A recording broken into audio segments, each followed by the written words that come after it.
of root locus, the approach that I take is actually to introduce you to this thing, then the thing that you have been familiar with, okay, the BS over the AS, right? The zeros divided by poles, and this is the constant K, right? So, if you this is open loop transfer function GO, okay. So if you want to take into account closed loop function, you're actually taking G of S divided by 1 plus G of S, right? So this is actually the closed loop function. And if you were to sub in this portion over here as G of S, right? So this G of S is actually this one, right? It's the same thing, right? And therefore I just sub in all my G of S, correct? So this is the closed loop function. So this portion over here is always the closed loop function. Sorry, and this is the open loop function, right? And then to rearrange, I just bring the AS, I just multiply AS throughout. Okay, it's just to rearrange, I didn't change the values. I just bring this upwards over here, and then this is actually removed. So we have KBS, AS plus KBS, right? So let me repeat again. So if you want to rearrange, what I need to do is actually to remove the denominator, and then so I multiply the numerator by A of S.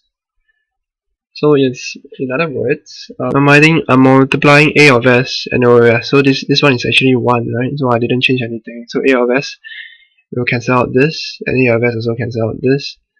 So then this one is A of S. So this is what I did, right?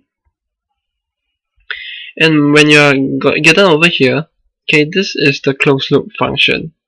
Okay, this is the closed loop function, and this denominator is the characteristic equation. Okay, when you're plotting root locus, you're plotting the movement of this. Okay, so what I mean, okay, but before you plot this thing, what we need to plot is actually to plot the open loop function first. Okay, so one example is that let's say we have an open loop function. Okay, this is open loop. It's equals to k s plus 1. Okay, and then s plus 2, right? So if you were to plot in a real and imaginary axis, this is minus 1, this is minus 2. The zeros is always what make the equation 0, right? 0 divided by anything is 0. So this is 0. And anything divided by 0, and 0 divided by anything is 0. Okay, sorry. 0 divided by anything is 0, so it's called 0. And then whatever thing that divided by 0 is infinity. So this is actually the poles, right? So when you plot the open loop function, this is before you have the closed loop, right? This is open loop poles and zeros. Open loop poles and zeros, I repeat. So they are the open loop poles and zeros. Okay, and then when you have a closed loop, when you close up the loop, okay, you're actually trying to introduce k into the system. Okay, you're trying to introduce k into the system already. Although you may say that k varies here, but yeah, as you can see, k varies in denominator and numerator, right? Because because the poles, if let's say in this case the poles is actually minus 2, right? If you want to move the poles to a more stable one, then we have to do closed loop, and then you have a k in the denominator. So in other words, if you were to do a closed loop for this equation over here, you have ks plus 1, s plus 2, and then 1 plus ks plus 1, s plus 2, right? So if you bring this thing out, okay, multiply everything by s plus 2, what I have is ks plus 1, s plus 2, plus ks plus 1, right? So this is the thing, okay? So as you can see, now the denominator now varies with k, right? So the poles itself varies with k. You will move to a certain place, and you certainly want it to move to a stable state instead of going to unstable. because at this stage maybe they say that okay, your transfer function is not stable. What you need to do, you do a closed loop function, and then you try to move this pose to somewhere else, right? We don't know where to move. Okay, in this case, so in this case, if you're starting to plot the root locus, okay, this values comes in. Okay, so as k increases, okay, your poles will start to move. Okay, maybe I drew in the different colors. Actually move over here. As k goes higher, you move over here and higher and higher and higher. And this is when k is equals to infinity, is k equals to 0. And then why am I moving this direction? Why am I not moving this direction? This is actually a root locus rule. Okay, wherever poles in whatever poles will move towards a 0. Wherever open loop poles will move to open loop zeros. Okay, if they are the same number. If let's say we have an open loop poles over here, we have two poles in this case. Let's say it's s plus 3, right? So minus 3, right? So in this case, one pole will go to the zeros, another pole will go to the infinity, right? So you now start to wonder why the hell is it? Okay, so this is where the concept comes in for root locus. The purpose of this video, okay, is actually try to explain why if there's a single pole and there's a single zero, why does a single pole will move to a single zero. Okay, let me repeat, a single pole will move to a single zero. So we are trying to prove why this is. And then nonetheless, if the poles are more than the zeros, okay, if let's call poles as n, okay, this is poles, and then m is equals to zeros. If the number of poles is not equals to the number of zeros, okay,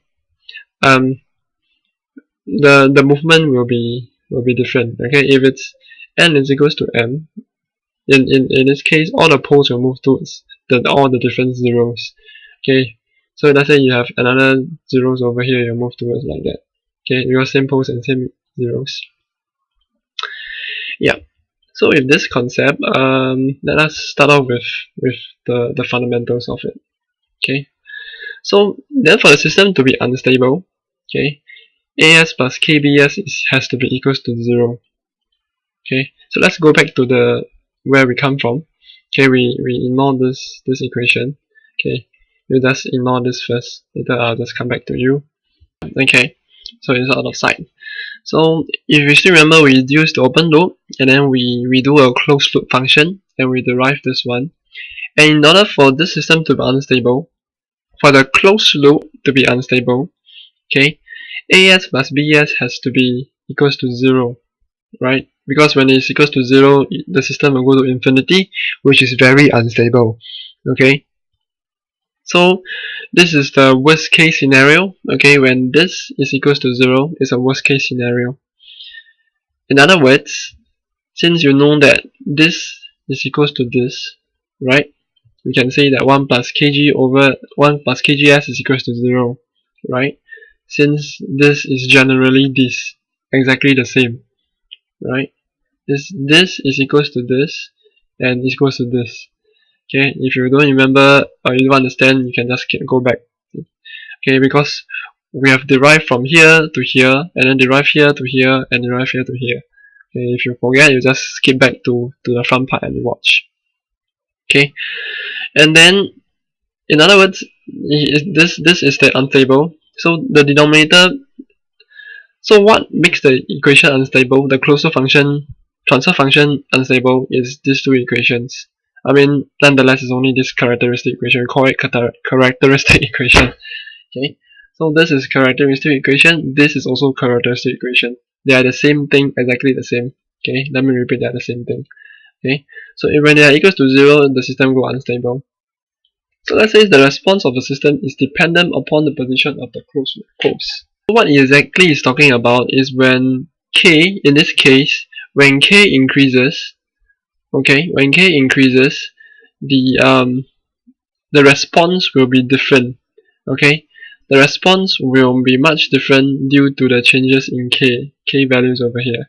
As the k value increases, it may actually not goes to 0. It may have some values, right? Because as this is some value of k, and when this value of k is over here, this whole equation equals to 0. But what if we change the value of k? So this will definitely not be 0. You have some values out there, right? So what it means is that the k is a very important aspect. Okay, root locus is plotting all about how k moves, right? As I say earlier, when you increase the amount of k in the closed loop function, okay, you increase and slowly go to infinity, you will reach here, right? So this is the movement of the closed loop poles, okay, movement of the closed loop poles towards certain place, okay, towards certain place. So it may turn out to be very abstract. Let's take an example. Okay, response affected by closed loop pulse. What is it exactly about? So if you were to take the characteristic equation, this is characteristic equation 1 plus kgs, and also this one. I keep repeating again just now. Now repeat again. This is unsteady, right? So as the gain of the system varies, as the value k varies, as, which is the open loop pulse from the open loop transfer function. Okay, this is the open loop transfer function. As is not affected. Okay, so as k increases, as is not affected. As you can see, right, when k is increasing, as doesn't change at all. Right, as always is the same. So as plus kbs. So when k increases, nothing is gonna change. I mean, only this value keep changing. As will always stay constant. So this is what it means. So this is exactly what it means. I'll just be writing it in this manner. I should have go into here first. Sorry, my fault. So let me repeat it again. So as the k value, okay, of the characteristic equation, okay, 1 plus kgs, okay, this is also characteristic equation. They are the same thing, but I'm talking about the same thing.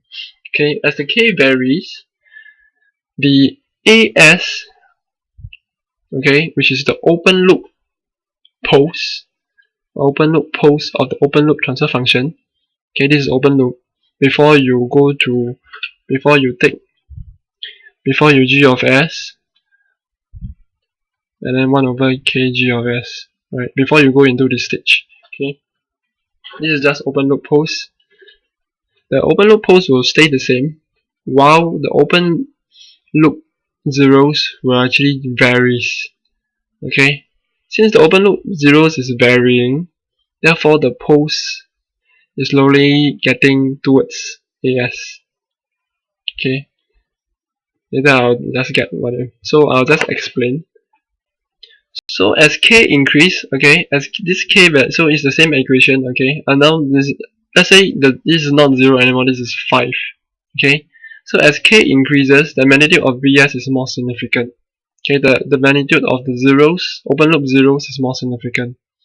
Okay, in other words, let's say the open loop before when k is equals to 0, okay, this is the primary stage. Okay, so this is the open loop pulse, this is open loop zeros when k is equals to 0. Okay, they are at the same exact spot. Okay, this is not exactly, I'm not drawing the same thing, okay, but I'm just trying to convey you the concept. Okay, the values doesn't correspond to this at all. And as k increases, let's say k becomes you know, k, this term, as k increases, this term becomes 3. Okay, so your values becomes equals to 8, right? So you're actually increasing the thing. After I read, okay, the rest, I don't think is much applicable. Okay, the explanation is not good, so I'll just skip this part. In the next video, I'll just talk about that example. Hopefully, you can get an understanding of the reason why we're doing all this. Okay, and then maybe I can use this example to show you. Okay, so you hold on the wall. So this is the open loop transfer function, right? So we are plotting the zeros, open loop zeros, and the open loop poles. And then you do a rearrangement, you get a closed loop transfer function. and you get the characteristic equation over here. And then I just open it up, expand, s plus 2 is over here, and then ks plus 1. And then I rearrange, I get this 2 plus 1 is equals to 3, and then s plus, since they are the same term, I just factorize out s and then s k plus 1. So as k varies, let's say if k is 0, okay, s will be equals to 3, right? So the system itself will be at here, right, which is unstable, right? And then let me think again.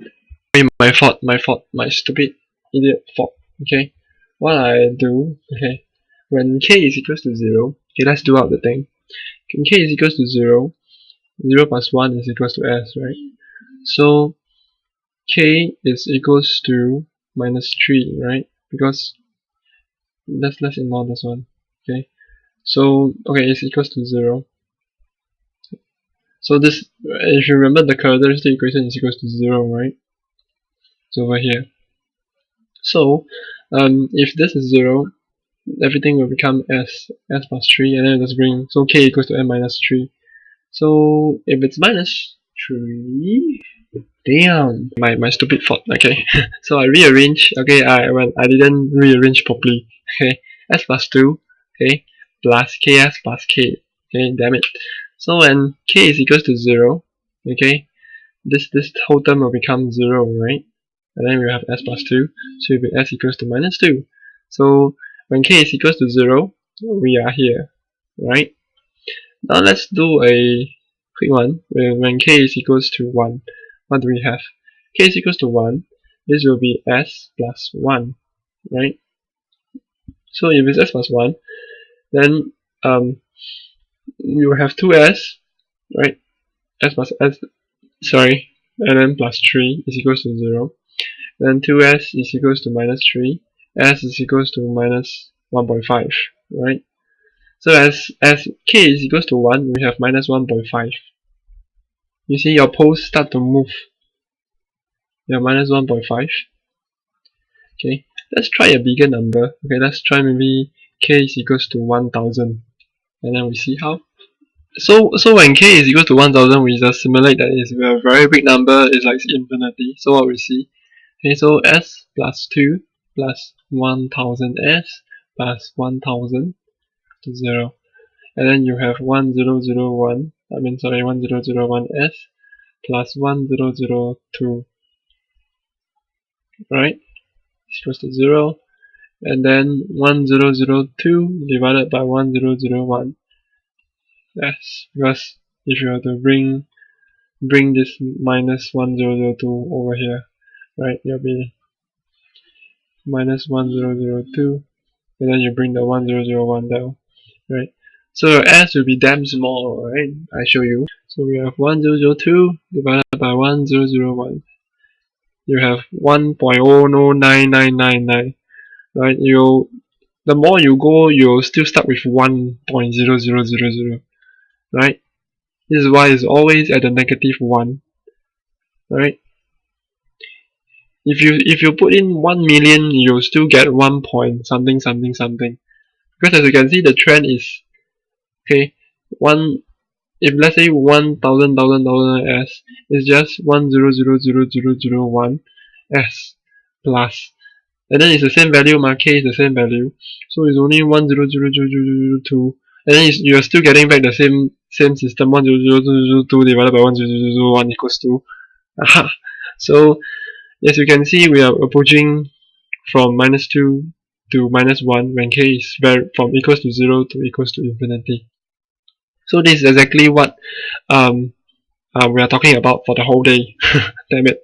So I'll do up so in the next video I'll explain something else. So I'll see you in the next video.